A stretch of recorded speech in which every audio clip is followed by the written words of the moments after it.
To fix the problem of Shadowplay desktop capture not working, you can follow these steps. First, right-click on a desktop to open the display settings. There, look for the graphics settings. In these settings, you will find the options. For the hardware accelerated GPU scheduling, which you should definitely enable, after that open either GeForce Experience or the new Nvidia app.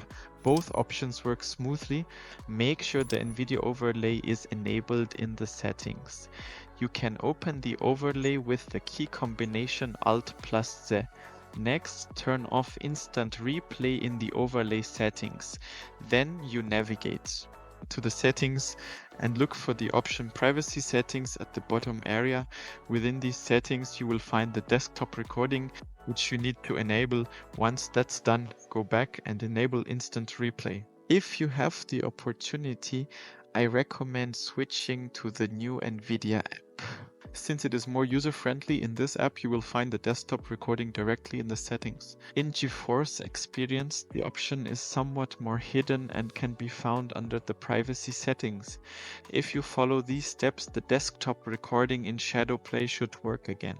I hope this guide was helpful. If so, I would appreciate a like and a subscription, as it really supports me. Thank you. See you next time.